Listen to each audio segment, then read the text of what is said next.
কোথাও কেউ নেই। পর্ব ৭। মামুন বলল, কি কেমন দেখছো? বাসা পছন্দ হয়?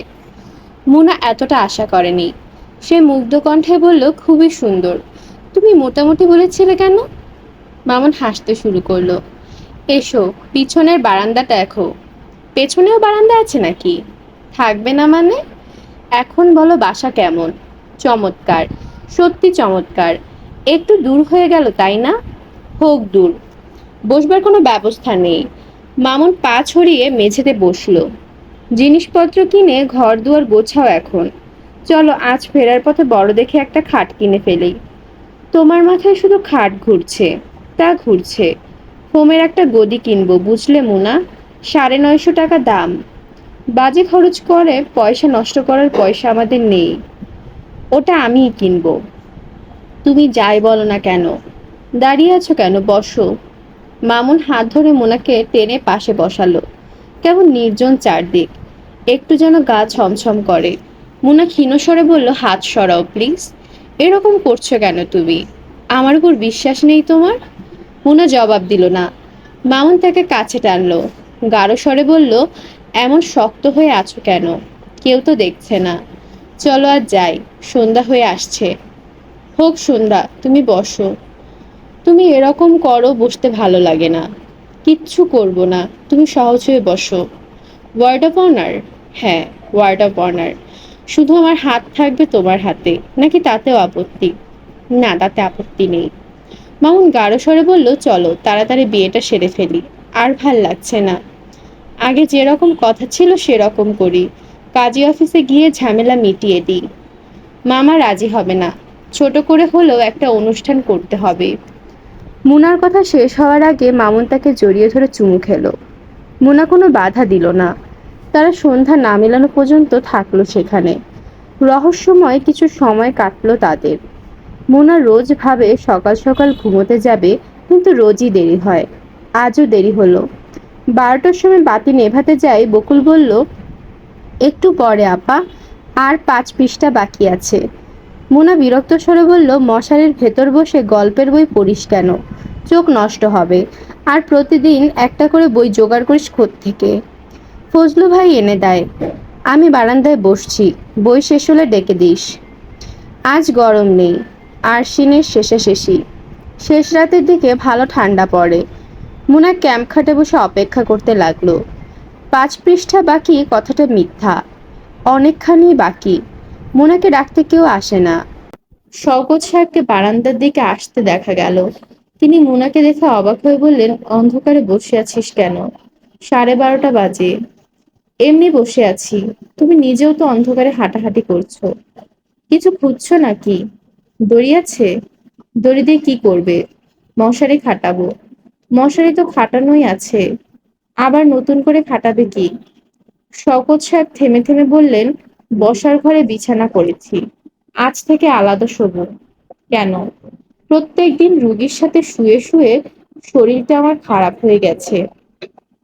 শওকত সাহেব বিরক্তির ভঙ্গি নিয়ে বসার ঘরের দিকে চলে গেলেন, যেখানে সত্যি সত্যি শওকত একটা বিছানা করা হয়েছে।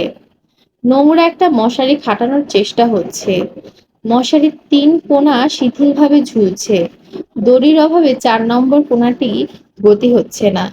মুনা বলল, দুপুর রাতে দড়ি পাওয়া যাবে না। তুমি একটা কয়েল জ্বালিয়ে শুয়ে থাকো। কয়েল আছে? আছে, এনে দিচ্ছি। আচ্ছা মামা, সত্যি করে বলো তো তোমার কি হয়েছে? কি আবার হবে? রোগীর সাথে ঘুমোতে চাই না। এর মধ্যে হাওয়া হাওয়ার কি আছে? এর মধ্যে হওয়া হওয়ার কি আছে? এই কথা না। তুমি নাকি প্রতিদিন দুপুরে অফিস টফিস বাদ দিয়ে ঘরে এসে বসে থাকো। কে বলেছে? লতিফা? হ্যাঁ। ব্যাপারটা কি? ব্যাপারটা কিছু না। অফিসে একটা ঝামেলা যাচ্ছে। ঝামেলা গেলে তো সেখানে বেশিক্ষণ থাকা উচিত।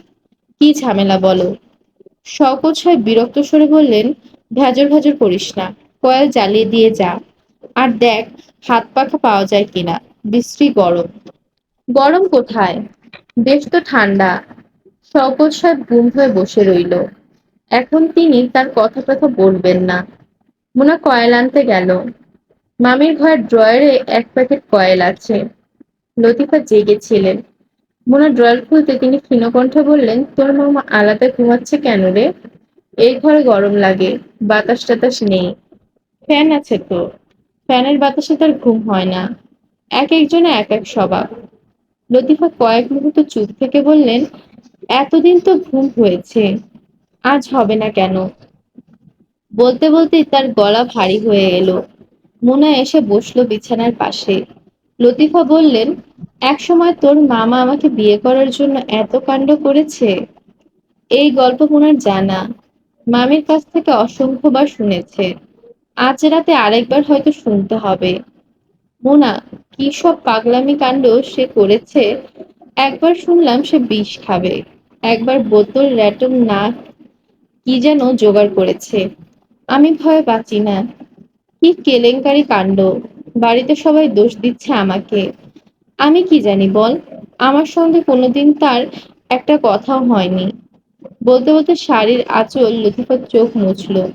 প্রসঙ্গ পাল্টাবার জন্য মোনা বলল, বকুলের হবু শাশুড়ি নাকি লম্বায় 1.5 ফুট। বিয়ের ডেট পেট ফেলে দিয়েছো নাকি মামি? না, ডেট হয়নি। বিয়ে নিয়ে কোনো কথাবার্তা হয়নি। দুই বিয়ানে নিয়ে গল্প করলে? লতিফা খানিকক্ষণ চুপ করে থাকলেন। সম্ভবত মনে করতে চেষ্টা করেছেন, কিছু মনে করতে পারলেন না। মোনা বলল, শুয়ে থাকো মামি, বাতি নিভিয়ে দিই। লতিফা চাপা স্বরে বলল, আমি বেশি দিন বাঁচবো না রে। বুঝলে কিভাবে? কয়েকদিন আগে স্বপ্নে দেখলাম আমি আর তোর মা দুজনে বসে ভাত খাচ্ছি। স্বপ্নে মরা মানুষের সঙ্গে খেতে বসা দেখা খুব খারাপ। যে দেখে সে আর বাঁচে না। কি দিয়ে ভাত খাচ্ছিলে? লতিফা জবাব দিলেন না, চোখ বন্ধ করে শুয়ে রইল। মুনা বাতি নিভিয়ে বের হয়ে এলো। বকুলের 5 পৃষ্ঠা এখনো শেষ হয়নি। মোনা কোনো কথা না বলে বাতি নিভিয়ে দিল। বকুল বলল, আর একটা পাতা আপা প্লিজ। কোনো কথা না, ঘুমো। এই পাতাটা শেষ না করলে আমার ঘুম আসবে না। ঘুম না এলে জেগে থাক, কথা বলিস না। কি বই এটা? উপন্যাস। কার লেখা? সতীনাথ ভাদুরীর অচিন রাগিনী। ফজলু ভাই এনে দিয়েছেন লাইব্রেরি থেকে। ভালো নাকি খুব? মোটামুটি।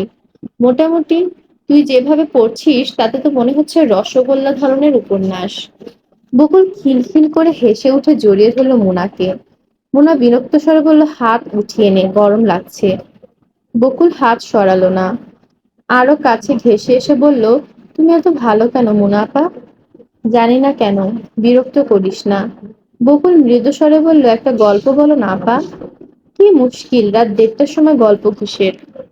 বলো না আপা, একটা বলো। তোমার পায়ে পড়ি, ভূতের গল্প। সত্যি সত্যি তোমার পায়ে ধরছি কিন্তু। আহ, কেন সুড়সুড়ি দিচ্ছিস? আপা প্লিজ, প্লিজ। মোনাকে গল্প শোনাতে হলো। ওপাশে বিছানা থেকে বাবু ক্ষীণস্বরে বলল, একটু জোরে বলো আপা, আমিও শুনছি। মোনা অবাক হয়ে বলল, এখনো জেগে আছিস? হুম। ঘুম আসছে না, কি করব। এইটুকু বয়সে আবার ঘুম আসবে না কেন? আজও মাথা ধরেছিল? বাবু অস্পষ্টভাবে কি যেন বলল, পরিষ্কার বোঝা গেল না। মোনা উঁচু গলায় বলল, কি বলছিস ভালো করে বল। ধরেছিল? হ্যাঁ। কাল সকালে মনে করিস তো একজন ডাক্তারের কাছে নিয়ে যাব। ঠিক আছে। গল্প শেষ হতে হতে অনেক রাত হয়ে গেল। বকুল বলল, বাথরুমে যেতে হবে, তুমি একটু দাঁড়াও। বাবুরও বাথরুম পেয়ে গেল। বাবু বলল, আজ না ঘুমিয়ে সারা রাত গল্প করলে কেমন হয় আপা? মুনা বিরক্ত স্বরে বলল, ফাজলামি করিস না, বাথরুম শেষ করে ঘুমোতে যা, আর একটা কথাও বলবি না। তারা তিনজন দরজা খুলে বাইরে বেরিয়ে দেখলো শওকত সাহেব উবু হয়ে বারান্দায় বসে আছেন। অন্ধকার বারান্দা, তার হাতে জ্বলন্ত সিগারেট, শুধু ওঠানামা করছে। মোনা ডাকলো, মামা।